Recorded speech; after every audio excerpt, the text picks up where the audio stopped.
Hello, everybody. Welcome on in. Welcome on in. It's really good to see you. Oh, boy. So I have another book I need to publish soon, and that means I have another one I need to clarify the outline on. So come and join me on day 1 of 2 of fixing said outlines. It's brain dump mode day. Let's go.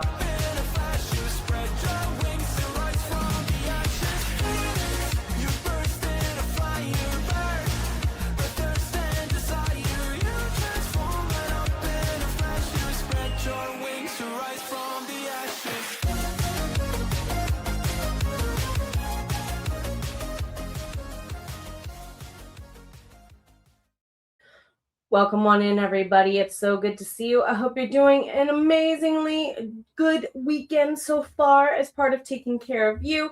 Martina, it's good to see you, whether you're here live or catching the replay. All the hugs to you. I'm going to recommend one of 2 places to use as like a brain dump cannon fodder safety zone. A lot of us are more familiar with Canva, probably. I've shown it around here. Other authors have shown it around here. I'm going to go over Google Drawing for those of you who are like, but I don't have access to Canva. I want to be able to do something like the cool sitemap design things over in Canva. So here's kind of what I mean by the cool things over in Canva. Let's see. Pasqua's here. Hello. How are you, my friend? How are you? I hope you're doing well. So go ahead and pull up a blank one. We're going to start with clearing out the clutter in our brains first, eventually today. We'll probably be here about an hour today, and then probably about an hour tomorrow. So let's go ahead and get really messy, make things messy, dump it out on the page. Don't care about typos. Don't care about making it look pretty. That's tomorrow's problem. So over in Canva, they have these really, really cool things. And as you can tell, I am zero messing with the tech gremlins today. We went old school and dual screen today. So I do apologize if I'm not always looking at the gorgeous camera here, but I'm over here sometimes. Looking at maybe getting a second camera so that way I can dual camera from both screens. We'll see how that goes in the long run once I get more RAM. Anyway, so a lot of people are familiar, those of us who use Canva have heard of the sitemap tool. They're really good for building flowcharts, word webs, bubble graphs, other type of what in English class would fall under the category of graphic organizers. And some people shudder at those words, but some of us need them. I will admit, these tools have come in handy more than just plotting my books. Yes, I've used sitemaps to help me figure out things like the order of steps I should do a process in my business, okay? So if you are a visual person and you want to pick something that is pre-made, pre-laid out for you to use, Canva has tons available. However, several of you have said, well, I don't use Canva. What else out there is there that is very similar? Well, I mentioned Jamboard. Oh, gosh, like in a workshop 2-3 years ago. Yeah, 2-3 years ago, I suggested using something called Jamboard, which was like a sticky note system. Well, there's also Google Drawing. Jamboard has seen some revamps that not everybody likes. A lot of those features that were simplistic about Jamboard have been integrated into Google Drawing now. So if you want to go ahead and check out either or, I did pin, and there will eventually be a pinned comment and somewhere in the description box if you want to go ahead on the replay and grab either of these. I highly suggest, if you have experienced one, let's try playing around in another. I always recommend, regardless of where you start first, get in the habit of naming your files. Authors, this is something we are guilty at maybe not doing as often as we should. Book 1, Season 1, file version 1.8247, whatever. Our filing systems only make sense to us. So I'm going to call this brain dump for next book. For now, I'm going to call it that, just because of the nature of our workshop. So in Google Drawing, you could probably find templates that other people have made that you could use for word webs, graphic organizers, those kind of things. To me, mind mapping and brain dumping works best when I start with a blank page. This is kind of me going back to my bullet journaling roots that I used to have way back when for outlining my books. Vanica's here. Hello, hello. Welcome in, welcome in. How are you? How are you? I also see on the Google end that a good friend who calls herself a terrible old woman, but really truly is not a terrible old woman, is here. And I'm so glad they picked up that drawing feature. It's free and you have the security of your work not being in the cloud. Thank you for mentioning that, because some people really don't want their work in the cloud these days. And put it to you this way.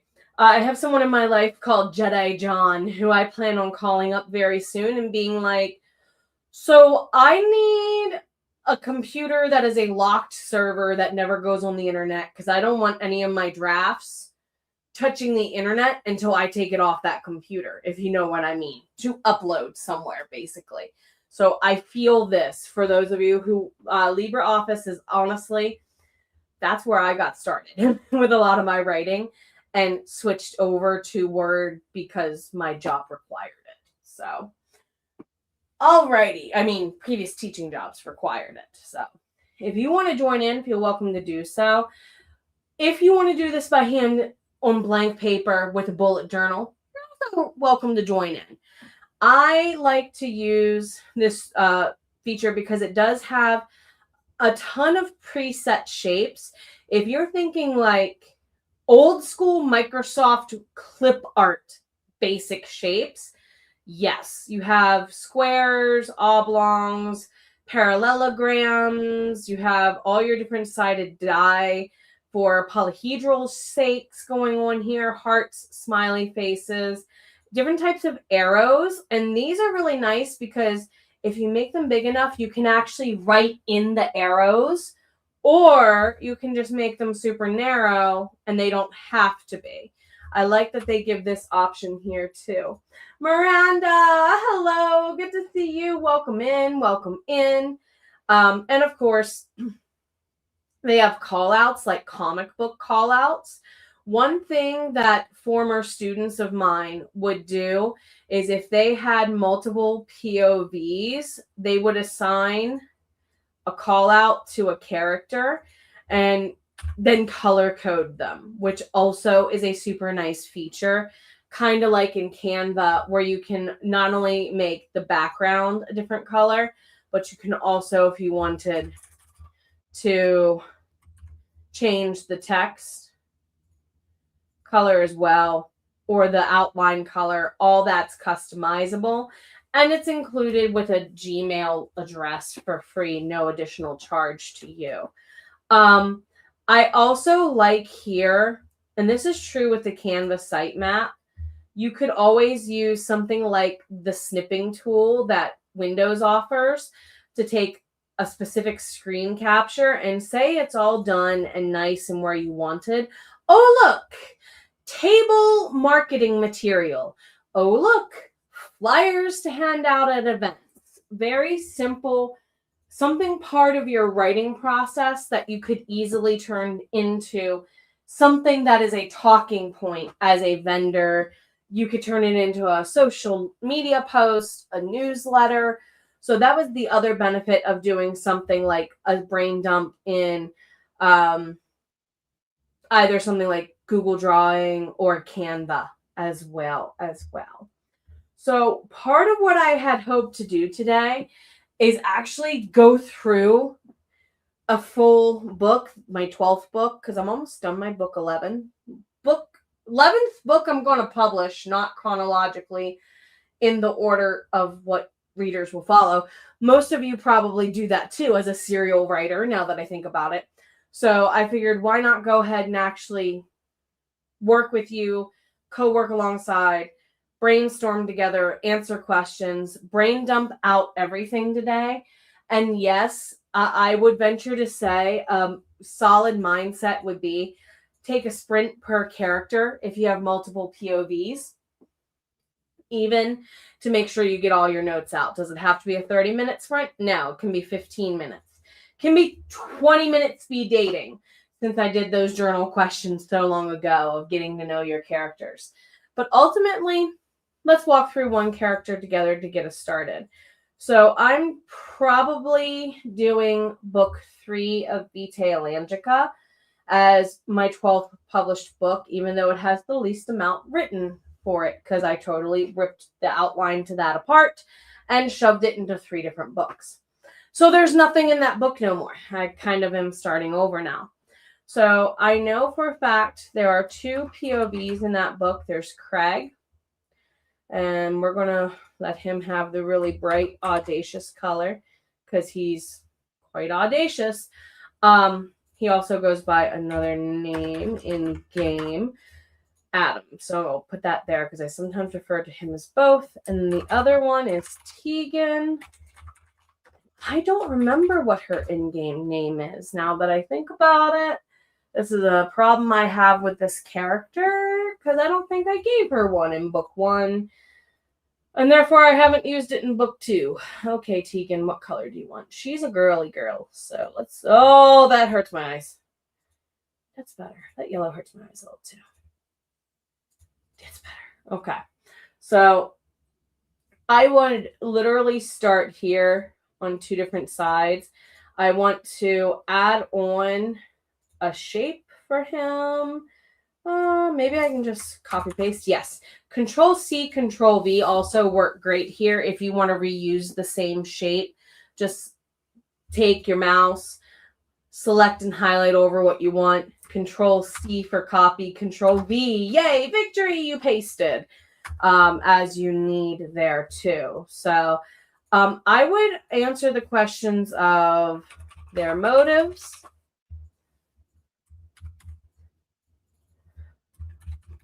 their fears,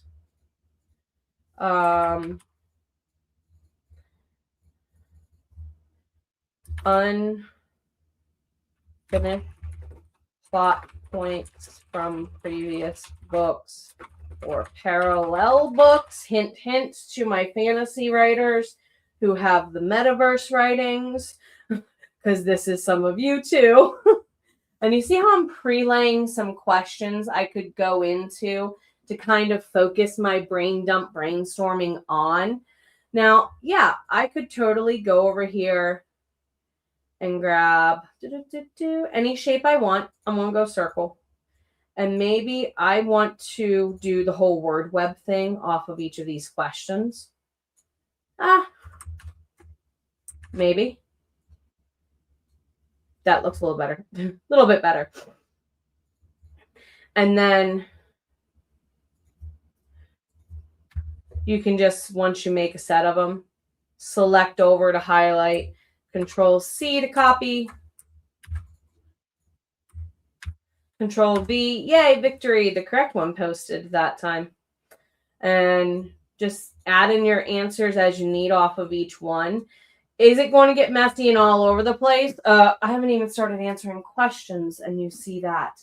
This is one of those processes that I literally tell people, it's supposed to look ugly before it gets pretty. Just like how sometimes when you rearrange an office, it gets chaos mode, like a tornado or a hurricane or cyclone or whatever came through your office before it looks good on the other side. This is allowed to be that level of chaotic because we're creative beings. Sometimes we transmute that energy. So what I would want to do for a little bit, I don't see any questions coming through. Let's go ahead and do maybe 1246 was a weird year. Just saying. I was going to say 15-minute sprint. So was 1542. That was another weird year. Anyway, we're going to go ahead and do about 15-minute sprint, just to get some notes down on the first of your points of view for this book. Who are they? Where are they? Get your motives, your themes, and so on down, and just get started. Doesn't matter where. No judgment. Hey, Martina, you made it back. Glad to have you in. We're just getting started on brainstorming a POV, or if you want to dial back and watch a little bit, you can use the sprint for that too. See you here in about 15.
All right, y'all.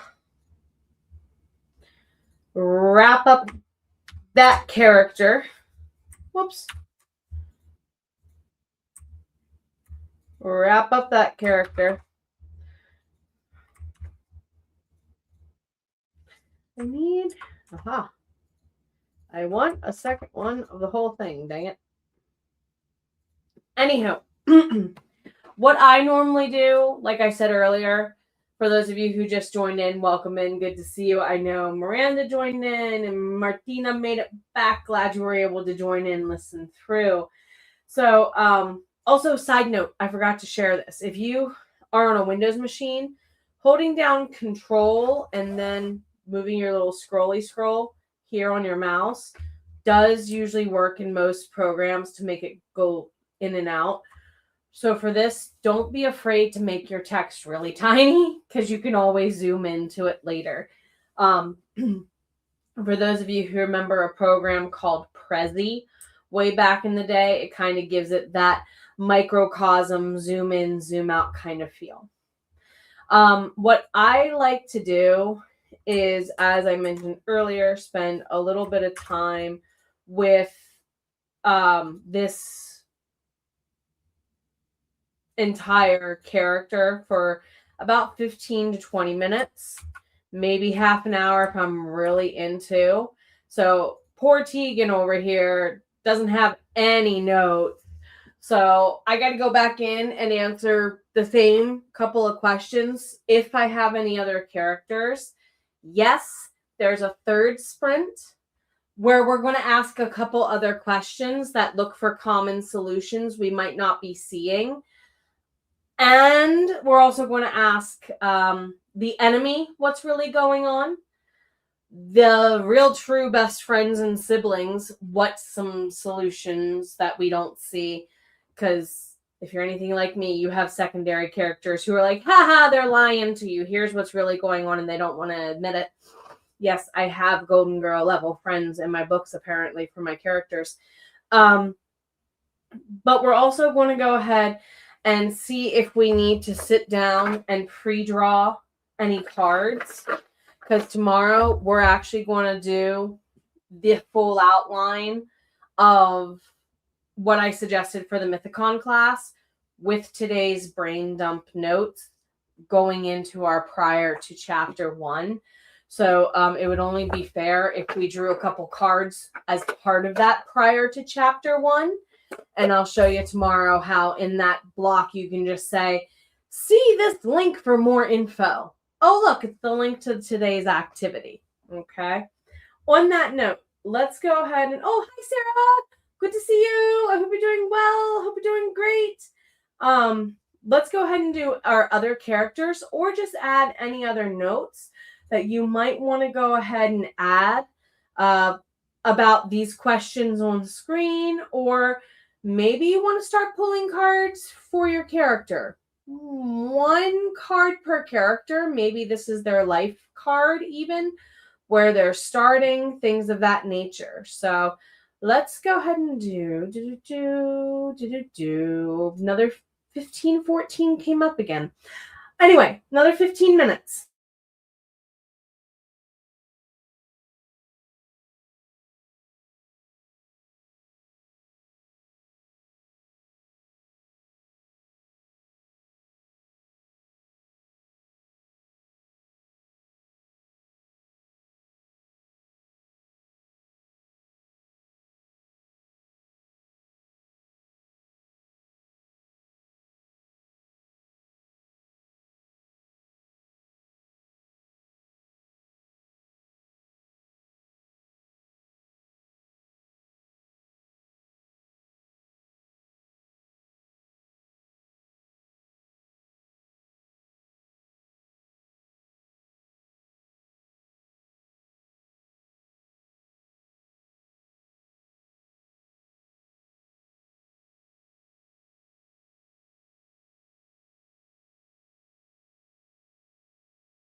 So we got a couple of friends stepping out. That's okay. That's okay. Glad to have you here when you're able to be here live or on the replay.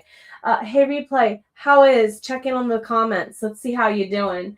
Half run, hello, hello. You are not late. You are a word wizard. You're here when you're meant to be here. And I had a poll going on asking who's kind of listening to what. Viking music. I approve. You and I have a very overlapping similarity in tastes in that regard. This made me giggle because if any of you played the Five Nights at Freddy's video games, this is one of the background noise options that can act as a defense mechanism in some of the games against some of the monsters. So I'm like, I wonder what story she's working on because it might be helping in that regard. Because I know you tend to do the mythological, the fae, the slightly supernatural too, is why I'm like, that might actually be working in her favor. Kim, hello, you're not late, word wizard. You're here in your pace and your time and your stride and catching up. Once you're done drawing, you can scan it. Oh, that's a good idea. That's a good idea. If you have, Rocketbook does this, and I know that like my tablet came with a sticky note like software that I can actually draw onto. I have a hard time screenshotting with this. That's a me issue, not a that issue though. It's just the way I gotta hold it hurts my hands, and I always mess up. So if you have a way of doing that, that's a grand idea too. Especially if you want to add it onto another document, print it. For those of you who are like me and you have a physical brain dump board, because that's kind of what I'm doing off screen. I have over here off to the side my brain dump super mess over here, and I'm kind of using the screen. Hello. Oof. Kind of using the screen there to go ahead and take care of. And I'm going to have to really fix the camera later. That's okay. We'll figure it out. I did go ahead and start adding some questions to wrap up to add to. What is the most 2D flat parts of these characters? And what are some solutions to rounding them out? Yes, these are reader-friendly terms. I'm asking you to anticipate any questions, confusions, contusions, upsets, and so on. My medical people are now giggling because I said contusions. Anyway, because you probably have people with them in your books is why you're giggling too. These characters need to be checked for this. So that way you can kind of go, all right, what would be the frequently asked questions of this situation that I need to find solutions to round them out by the end of the book to make it satisfying for my readers enough. Hint, this is very helpful if you are in the second half of a series. This is very key for those of us who are writing the final book of a trilogy, me included, to check in with. And then, of course, another question I always love to ask.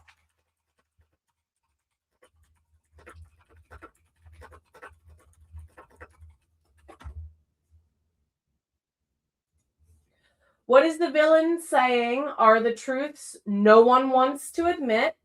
And by the same token,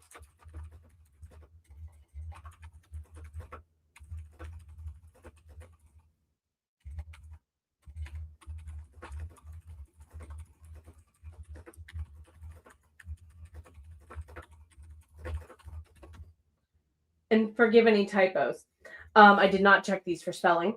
What are the truths that best friends or siblings of various kinds see? So biological siblings and adoptive or soul siblings could apply. And do they agree with the villain or not? Because sometimes they're both there in the back, off to the side of, the roller coaster, the fighting rink, the gaming board, whatever you want to call it, going, oh my God, here's the answer. Don't you see it? So I'd like you to take a couple of minutes looking at these 3 questions and compare them to what you already kind of brain dumped. You can do probably off in this corner if you wanted to just like add a text box and drop those notes in if you have some blank space, or you could just, scroll down right here.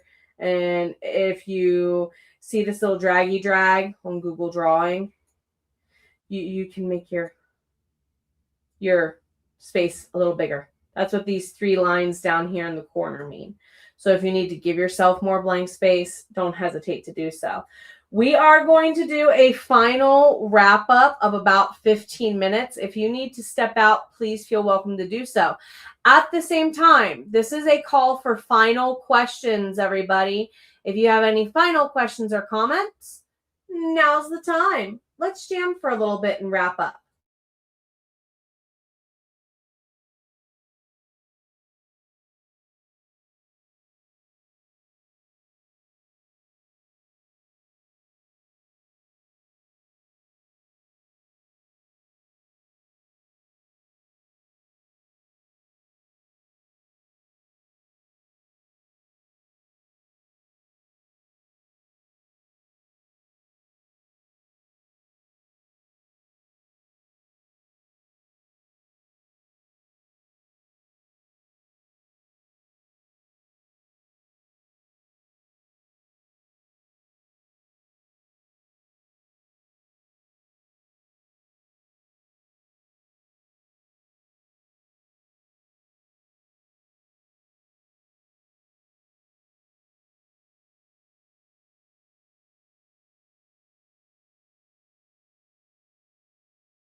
All right, everybody. So we're going to go ahead and switch ourselves over this way.